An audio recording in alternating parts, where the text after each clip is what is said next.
Hey, I thought I'd make this video because I couldn't find one on my own. I've not really done a video like this before. This is my high-tech pet door that you probably know good and well. I have unplugged it. I have taken off the battery. You can see how I ran the power cord if you're just interested. So we happen to have an electrical outlet. I'll show you what I did for my dog and taught my dog how to use like a regular doggy door. This is like shelf paper, like you put on the shelf to keep your plates and stuff from sliding. So I just cut a piece and taped it on the front, and I did it outside as well.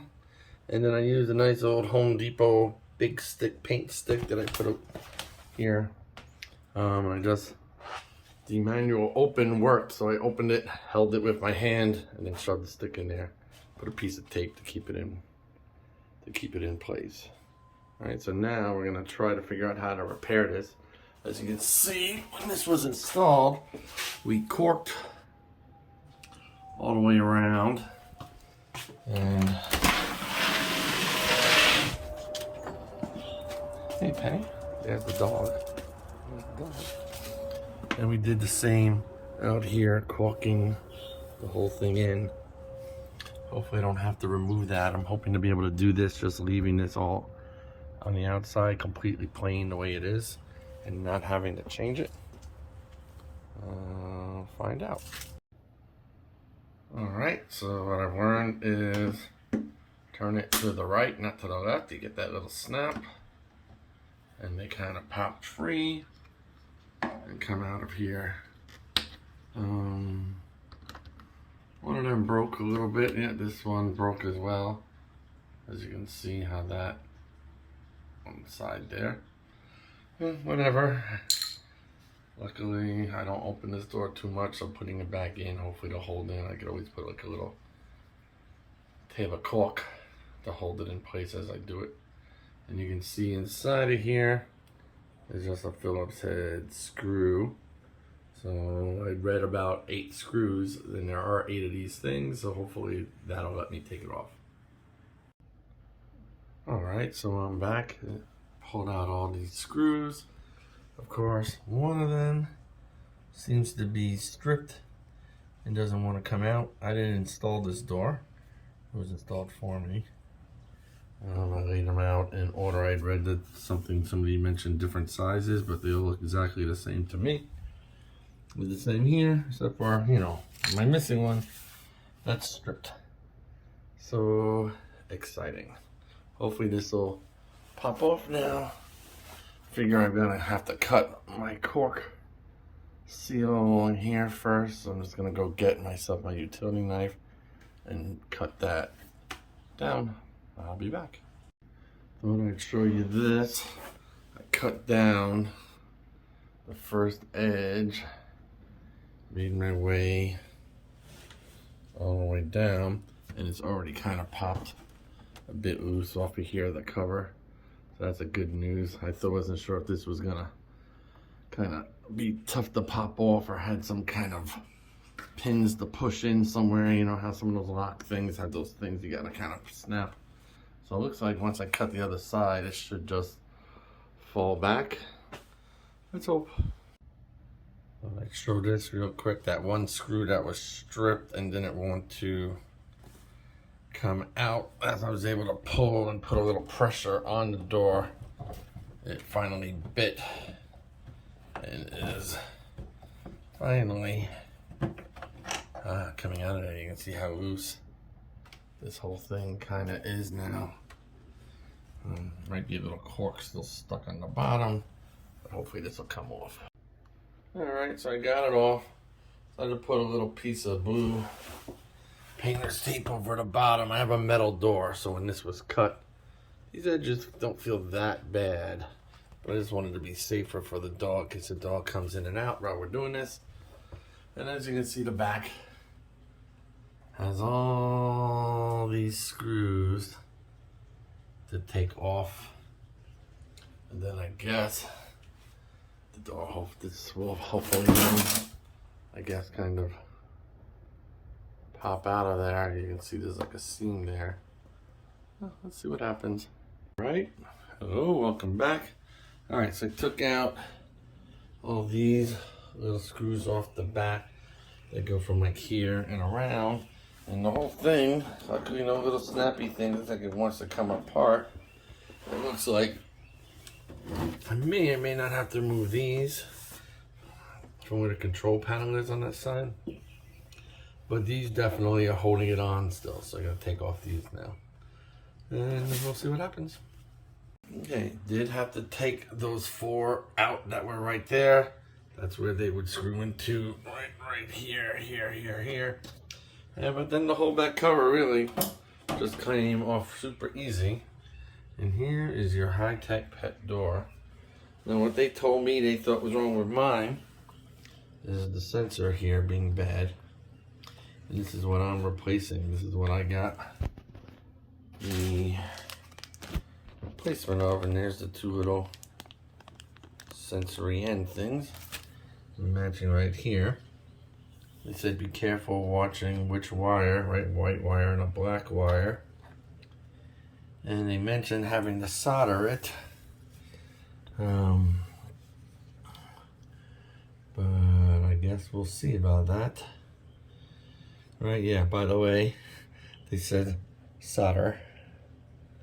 So let's figure out where this wire is running all the way to. Looks like it comes all the way up to the very top of the board there. Doesn't look that long to me, but they say it'll work. Let's see what happens. Alright, so I am excited because in the instructions that came with this thing, it specifically states that unsolder 1 microphone at a time, then solder the replacement microphone, right, making sure there are no shorts. And I do have a soldering gun and I've soldered before, but holy cow, I was like, this is a do-it-yourself repair. Get out of here. All right, so now that I look at it, I see that we're gonna pop this out of here. Have to re-channel that white and black wire all the way up. And then it goes right into that baby right there, which the new one comes with. So a little tedium and making sure the wires stay in there, but then you should be able to just pop it. So let's see what happens. Okay, so something that's interesting here is I'm beginning to pull this out. Make sure you do know what it talks about, right? The white was on the top one, the black wire is going to the bottom one. And as this is running in there, and I saw these little things, I said, well, I guess I'm gonna have to pull them. I wasn't sure, but watch these little babies, just the little clips that sit right over that. So don't lose those. I'm putting them where I found each one so I can put it back in the same approximate place.